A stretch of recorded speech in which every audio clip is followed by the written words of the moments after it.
Hey, how's it going, everybody?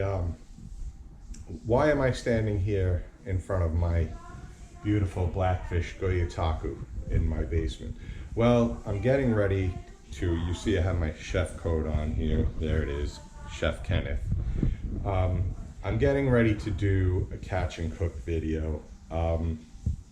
So yesterday we were on the Hampton Lady. We caught some fluke. And today I'm gonna do a quick how I fry, or at least one of the ways that I fry fluke. And I'm gonna throw in a bonus homemade Caesar salad dressing recipe. So stay tuned, and I hope you really enjoy this.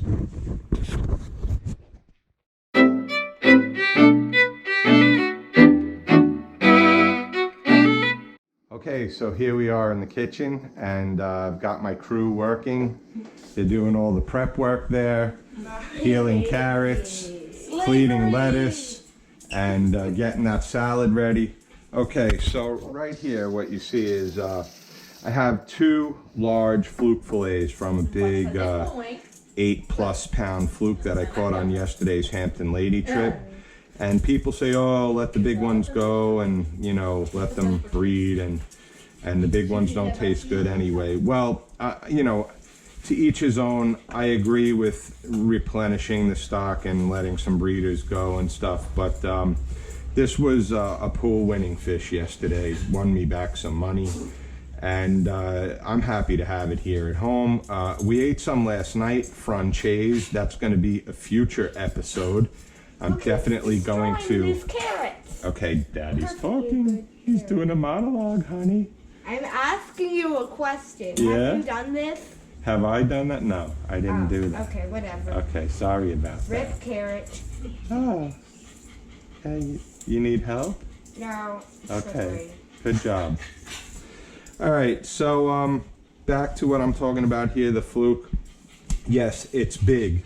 The fillets are much thicker than you'd usually see on most fluke that most of us eat.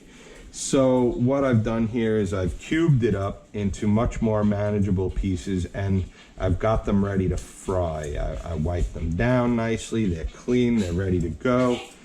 Okay, and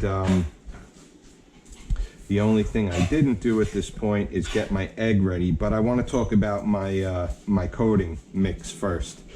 In this container, I had corn starch, corn flour, and cornmeal mixture, right? And I added to that some regular all-purpose flour because I was running out. It was getting thin. And I did the same thing here, although it's not as light. There's less flour in this than there is in here. And I love this for most of the fish I eat. Chef Paul Prudhomme's blackened redfish magic, and there's only a little left in there, and that's because we use a lot of it around here. We use it to make all kinds of good fish stuff. So with that being said, let me pause briefly. I'll come right back, and I'll beat up the eggs, and we'll be ready to fry. Okay, so carrot production is coming along. The lettuce is done over there. We're gonna get to fish frying right now. The oil is hot, so we take the fish one piece at a time, put it in the egg wash. The egg wash here is 3 eggs beaten with a little bit of milk, like I'm gonna make scrambled eggs, okay? So it gets completely submerged in there, and then we dredge it through our breading mix, our coating, right? And make sure it's thoroughly covered on all sides. And now it's ready for the pan. But I want to put a few pieces in the pan together so that they cook evenly, so that one isn't much more overdone than the rest. Why do we need so many carrots again? For people to eat, honey, for people to eat. Everybody needs to eat some. right? There has to be enough for everyone. Nobody's gonna starve here in our house, right?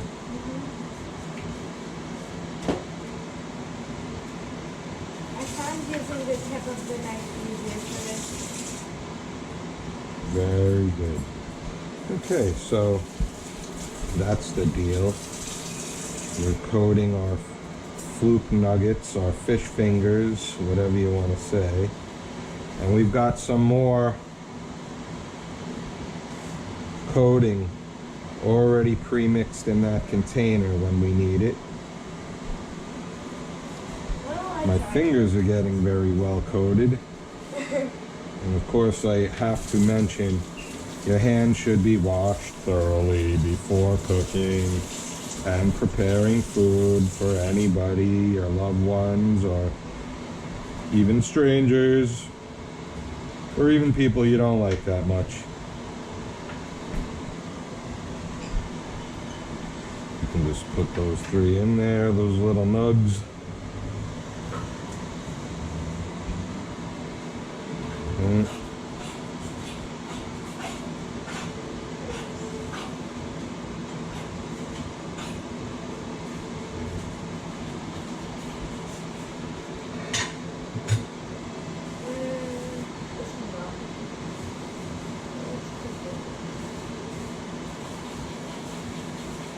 Okay, we can begin putting them in. Whoops, I'm making it quite a mess. And the oil is nice and hot. I'm using canola oil today because that's all I have in the house. And if I have my preference, I like to use peanut oil. Why? Because peanut oil has the highest flash point of any oil, or I should say it burns hotter. Unless, of course, you have a peanut allergy. Right, a good point. That's exactly what I was going to say next. Of course, if someone has a peanut allergy, they should not be eating anything cooked with peanut oil. But around here, we're fortunate that nobody does have any nut allergies. So, in that case, once in a while, when I'm in stock with peanut oil, we use that. I prefer it. I just like the way my fried fish comes out. And I do love fried fish in spite of the fact that it's not as good for you as other fish presentations. But it's quite delicious. And okay, so that's one whole fillet done. And I'm going to take the coating off of my fingers momentarily. Right? Because it's coated on there pretty good, and I'm going to wash my hand on the cold water in the sink to get the rest of that off before we do it again for the next round.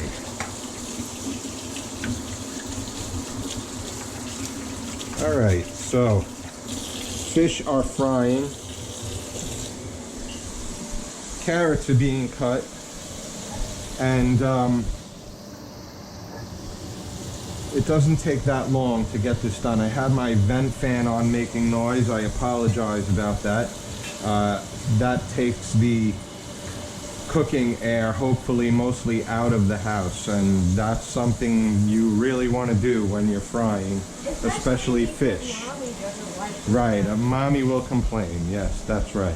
Okay, so one other thing I want to do today is I'm going to take this here little bowl, and I'm going to, excuse me, I'm going to get another fork, and I'm going to get 2 more important ingredients. When I'm frying up fish, here's what I like to do. I take my horseradish and I put a liberal helping into a bowl, right? Put that back in the fridge. And then I take a shot of this beautiful sriracha. And I give that a liberal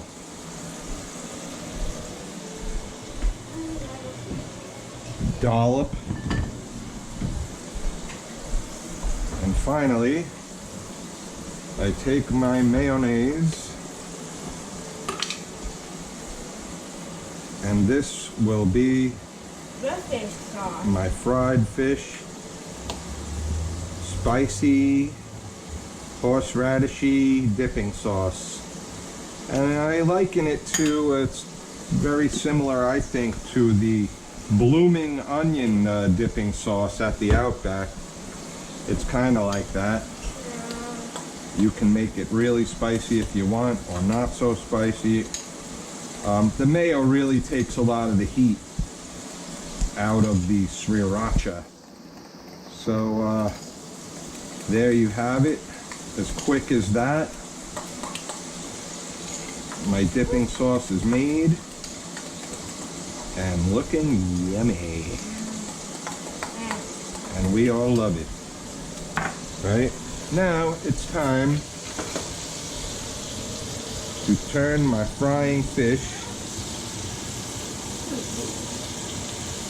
and this frying recipe is commonly known as, what do we call this fish, honey?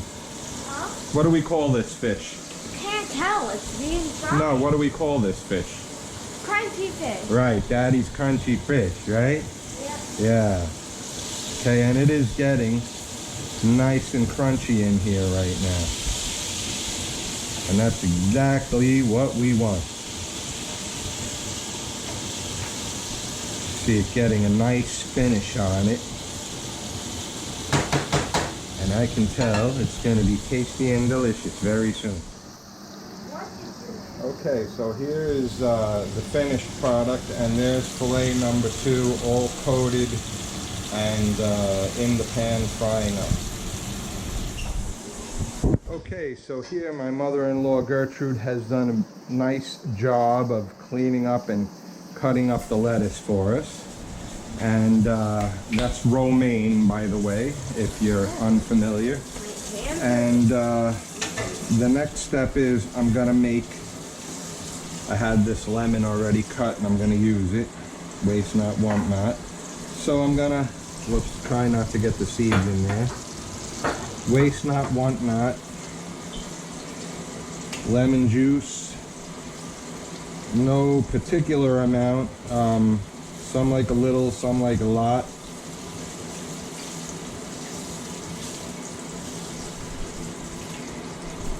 Squeeze it as long as it keeps coming. And once again, I gotta get my fingers in there, sorry, to get those seeds out. Okay, so instead of raw egg these days, I use a little bit of mayo to make that dressing stick to the salad. And we're gonna put that away.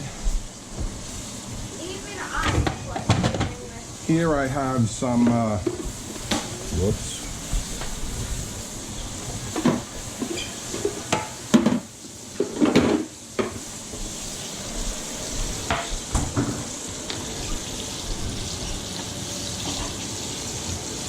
I have to take this out.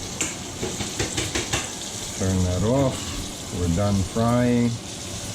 We're going to let that drain and rest. And it's golden fried to perfection.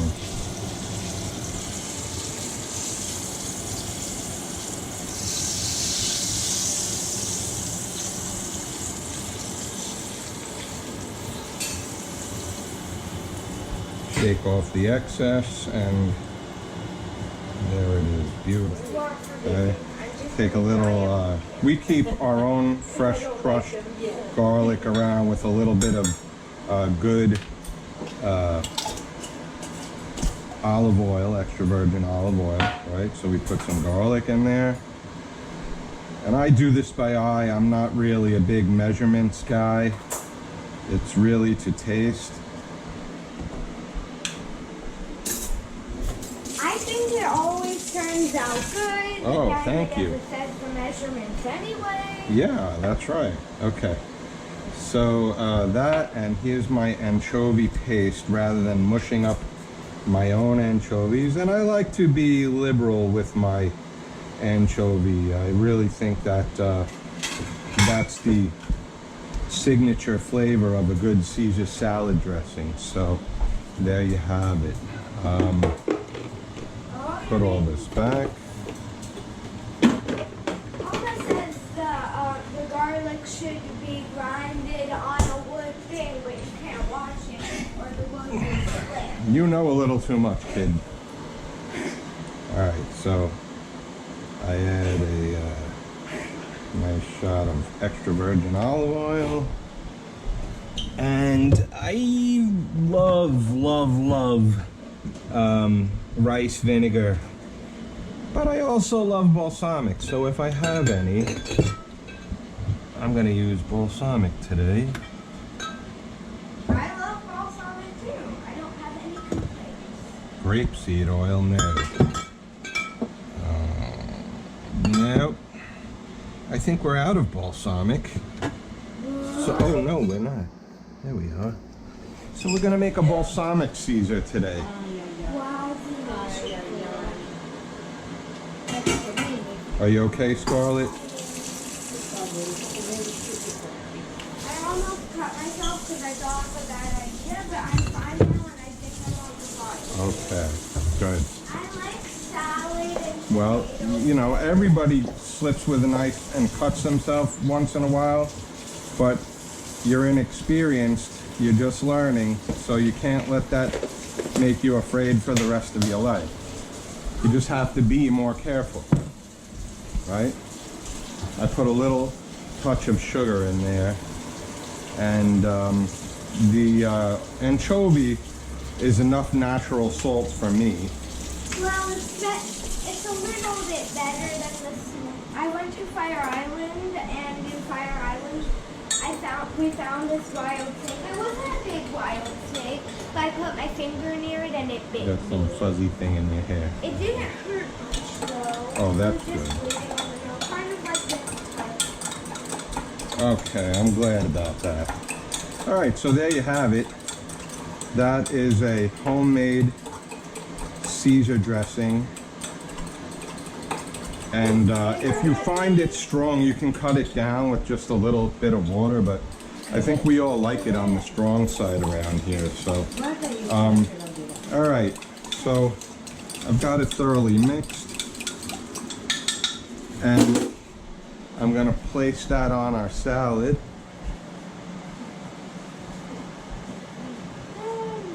And that's gonna get tossed, of course. But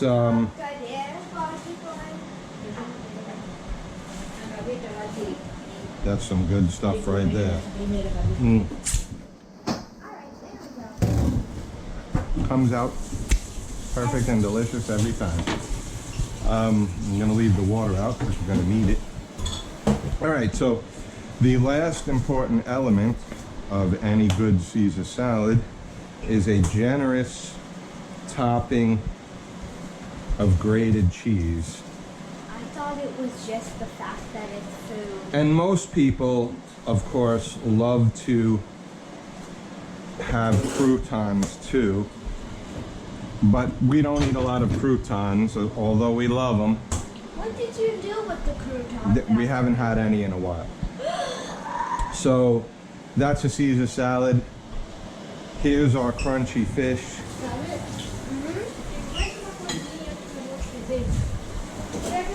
Oh,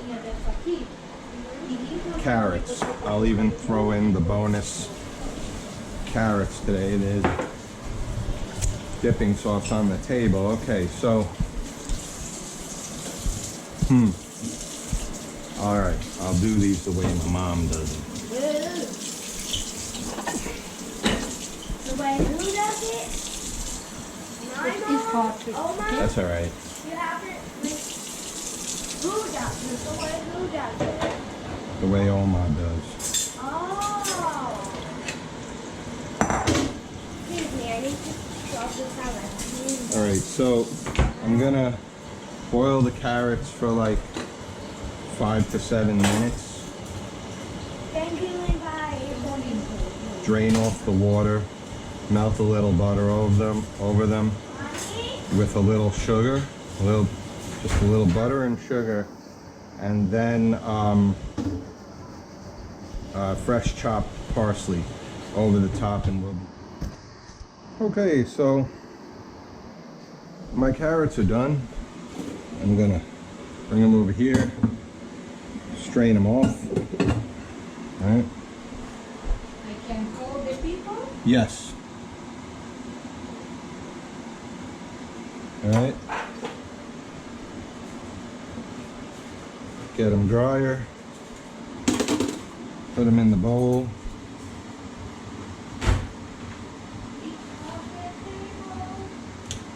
Administer some butter while it's hot.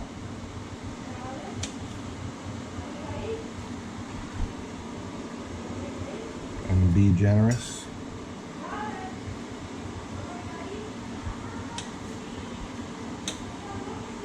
A liberal taste of butter on my carrots is always welcome.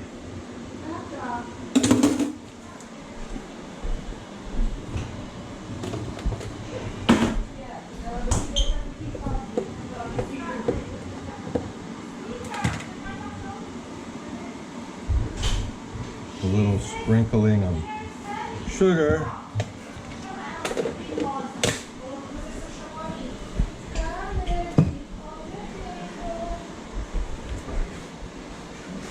And a little bit of salt. As well. Yeah, everybody's yelling and screaming. It doesn't matter. Okay, so I've got a spoon here. We're going to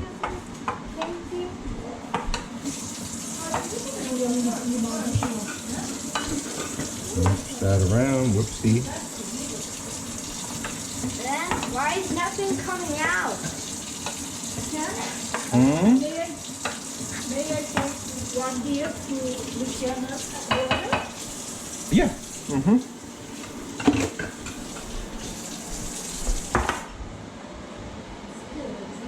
Actually, that was wrong. I need to.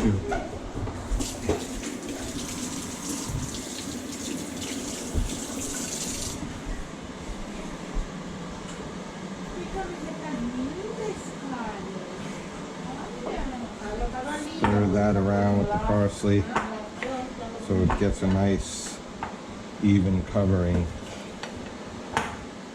on most of the carrots, I guess. That's how Mom does it. That's how Nana did it. So that's how we do it.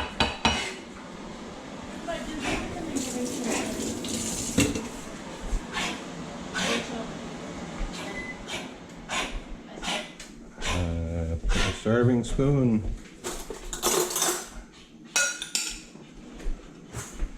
And we good to go. Yay! All right, everybody. So that's one version of Ken's crunchy fish with the cornmeal, cornstarch, corn flour coating. We added a little and regular all-purpose flour today because we wanted to stretch out the corn stuff. We've got nice carrots there and fresh Caesar salad, and we're ready to go. So thanks for joining us, and we'll see you soon. Bon appetit.